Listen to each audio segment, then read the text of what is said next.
You are watching Stim TV. Hello, everyone. Welcome back. We are here in game number 3 on Shakura's Plateau between none other than our very good friend here, Mr. Katz from Complexity Gaming, spawning as the yellow Zergy pieces at the bottom right, and his opponent up 2-0 right now. I'm going to update the overlay in just a second. Mr. sixjaxDDE just showing some fantastic play in the last couple of games. Just absolutely fantastic. We are kicking off Stim.tv in style with these both of these really just entertaining and high-level players. Of course, we used to be the ASC Weekly, giving you guys 4 tournaments a week: Bronze, Silver on Mondays, Gold, Platinum on Tuesdays, Diamond on Wednesdays, and Master Grandmasters on Thursdays. That is not changing with Stim TV. It's just getting a whole lot better. So stay tuned for that. And you know what? If this is pumping you up, you're watching these awesome players, and you're like, I want to compete in a tournament, go over to Stim.tv and sign up to one of our tournaments. It's super, super easy, and you can win some money and coaching and all this good stuff. So definitely want to check that out. Of course, I am Simpatico for Stim TV, and my illustrious, wonderful, amazing co-caster, Mr. Tumba. How are you doing, sir, in game number 3? Staying classy, my man, staying classy. With that being said, Shakurus, aka Shakurus, you know, a map that I kind of feel, actually, believe it or not, in this matchup favors Zerg a little bit. Of course, first Protoss on this map. Toss-up. Easy to get a third as a Protoss here, but we'll see exactly how Katz plays this one. Because I think right now, back sort of against the wall, down 2 games, you know, he needs to pull out a win here for sure. Yeah, definitely. Being down 3-0 in a best of 7 is not where you want to be. I'm sure that's how, who did coLCatZ just all kill? I'm sure. I think they beat Incredible Miracle. Yeah. You know, they were down 3-0. I'm sure they didn't feel very good in that situation. So congratulations to coLCatZ. Just want to give that shout out because I was just like, yes, North American. You know what it is? Stuff. Yeah, whatever, man. You just love the foreigners. Am I the only foreigner that loves the Koreans or what, man? Come on. Who doesn't love absolutely Slayer's Boxer for the win, and I'm not even a Terran. I'm an absolute boxer fanboy, absolutely. But you know what? Like, I just, you know, for so long, esports and StarCraft was kind of contained into Korea and all this. I mean, it's just so nice to see foreigners, quote-unquote foreigners. I know. I went ahead and I learned, you know what? I got you. I learned Korean for nothing. I wanted to cast, so I wanted to get into casting, went ahead and learned Korean, and now it's all over the place. I don't even use it anymore. Yeah. So, you know, but hey, look what's happening. We do have a bunker rush coming out from DDE. I doubt that this is going to kill Katz. He's probably dealt with this 8 million bajillion times, as this is such a standard opener from Terran, and for good reason. It can be very, very strong. It's 2 racks. He's probably going to expand behind this, so he's not sacrificing economy for this, but he's putting Katz on the back foot. So, and he does actually finish the bunker, which is pretty surprising. That was a pretty epic micro battle right there. Yeah, but you know what?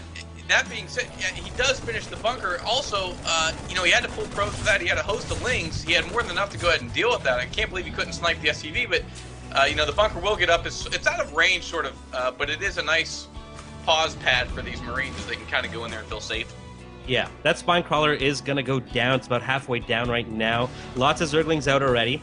4 Marines here with no more rallied. Oh, yes, we do have 2 barracks is still rallied over here, so he definitely plans on keeping up the aggression here. I don't think it's going to do a whole lot. Just well, you know what, though? Why not? It's worked in the first couple games. I mean, really, when hasn't Katz been on the back foot? That's true. He's really having a hard time getting his feet under him. As I keep saying, he needs to really get on his horse here and make something happen. But, DDE making that tough. DDE's actually going to leave the bunker just as that spine crawler is uprooted and trying to plant itself. It does get planted down now. Those Zerglings coming in to join the fray to not let that spine crawler take too much damage. This is really cool. And it's not in range of that bunker, though. And now that he gets in the range, though, DDE is just... Wow, look at this timing. He's like, there's probably a spore crawler burrowing right now. I'm just going to go and get most of my minerals back for that bunker. Absolutely. And, of course, no longer 100% return. That patch has been a while now. So Terran have to deal with that a little bit. I can't believe we just went through patch 1.3.5 without a bunker tweak. What the hell is that, Blizzard? Pretty OP icon, though, for Brewframe Hellren. Brewframe Hellren. Some of my Korean there. Yeah, there's Korean. Yeah, nicely done.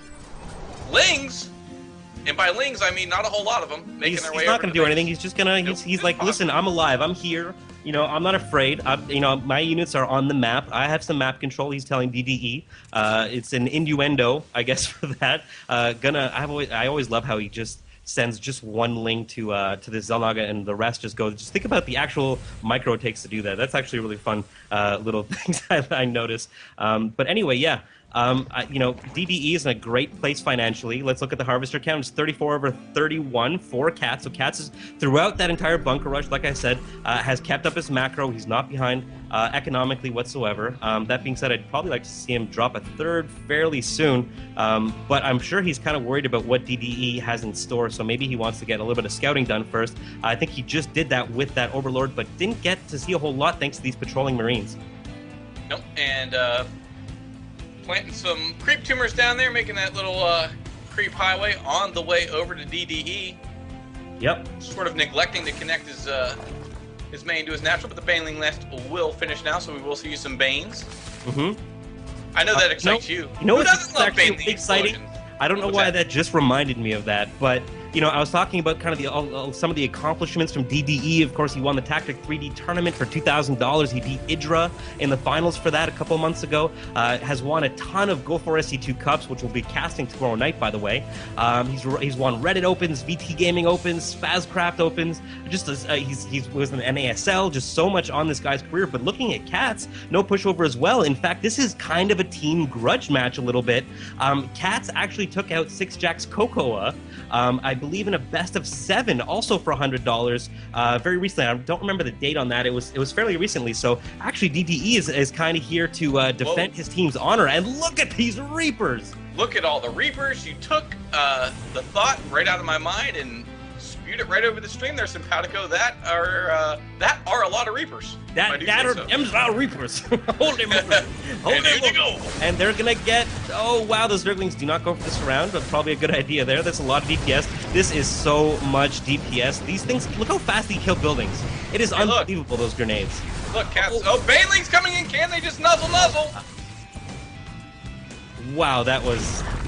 And he does get that... He does get that extractor down, and he's going to be harassing so badly here. This is going to be so annoying for KatZ to deal with. He does have some Banelings out here, which obviously do very well against Reapers, but now he's going to maybe get another couple of drunk kills. No, they do get pulled, and they are going to go over to the natural. They're going to say, until this is dealt with, we're going to get the hell out of here. But look how fast this lair goes down. Oh my god, Reapers. He's actually going to sacrifice, I think, to get rid of this lair, and he does kill it.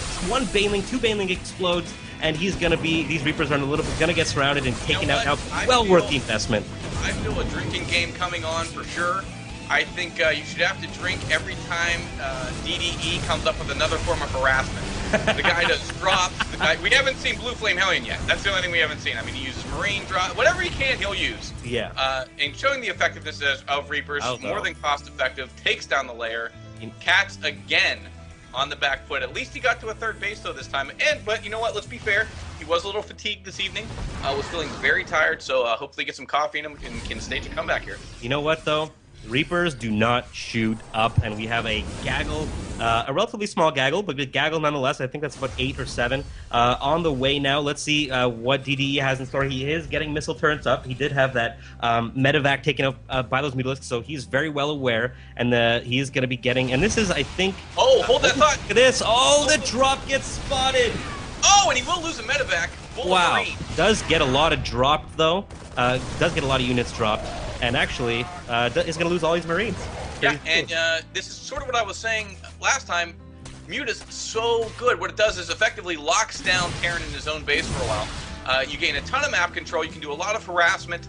And if things aren't going your way, you can always use those to go ahead and call the Terran forces back to their base. Yeah. It puts a lot of hiccup in their giddy-up, if you will. And as I said, a lot of times, Terran not prepared, but look at DDE. Look at the zoning. If you look at the 2 missile turrets here in the back of the main for DDE, this is great zoning. That being said, these Marauders cannot shoot up either, and this is a completely undefended part of this base. He is going to be able to harass from this angle. Some nice zoning. Those mutalisks won't be able to get really into the heart of the production for DDE, but there's a kind of an open end here. Just lucky DDE did not, and he is actually going to go down and place that command center. But that's super vulnerable right now to those mutalisks. Absolutely, and we're going to see just what Cats follows this up with, because obviously it's very hard to win out with a Mutacloud unless you get, I don't know, 30 of them Yeah. or so, because we have seen that in plenty of our tournaments. But, Complexity Gaming's RSVP, actually, great Zerg, competes in a lot of the Stim.TV tournaments on Thursdays. And, right. Gotta love the Mutalisk, a very versatile unit. Beautiful unit. I mean, I absolutely detest it because I myself am a Terran player, and it's like all those animated GIFs on Reddit with just like the bird kind of annoying the cat and whatever. That's definitely what I feel like when I'm getting harassed by mutas. I'm just like, you know what? I have, my macro is probably awful in the middle of this game. I'm just going to build 18 friggin' missile turrets at this expansion because I can afford it. But yeah, these mutas are kind of just making the way around the map, making sure nothing is sneaking by him at all. And when he feels comfortable with that, he's going to push out. He does have an infestation pit on the way as well, so that is going to be his late game plan. Probably going to be going into Broodlords later, as that is very common for Cats. I know he prefers the Broodlord over the Ultalisk, and now these mutas are getting to a sufficient number. They are going to try and do something, but wow, taking a lot of damage from those missile turrets and kind of walking into the army of DDE, which is now pushing out across the map. And you see that more of that typical Terran versus Zerg play, Siege Tank Marine, really locking down, trying to gain some position of his own here. And effectively what this does is, it's gonna make it's gonna make Cats have to go ahead and focus a lot of his attention on defending and not so much on being able to harass and do whatever he wants. Yeah, and this is the thing. I mean, DDE doesn't actually get that many tanks and still feels comfortable pushing out. And I think it has a lot to do with these Marauders, which, and we do have this gaggle of mutas going to be harassing the main now, plus a counterattack with these Lings, and they might even trade thirds here, actually. A lot of SCVs are going to be going down for DDE. That being said, he is now pushing into the third of Cats as well, so they are trading pretty equally right now. Let's take a look at the harvest count. It's 57 for Cats, over 40 for Mr. DDE, so definitely Cats pulling ahead in the macro game right now. But no, he scouts this fourth base from Cats, and all of these drones are going to go down, including with this hatchery. And down they go. So right now, Lings around the base force, the liftoff for DDE. And he's pushing into the natural right now. These tanks are very nicely placed, and down goes the infestation pit. These medevacs giving nice vision, along with the Marines getting there up on the high ground. Queen goes down. Oh, Infestor goes down before doing anything. Absolutely. Oh, this is unfortunate.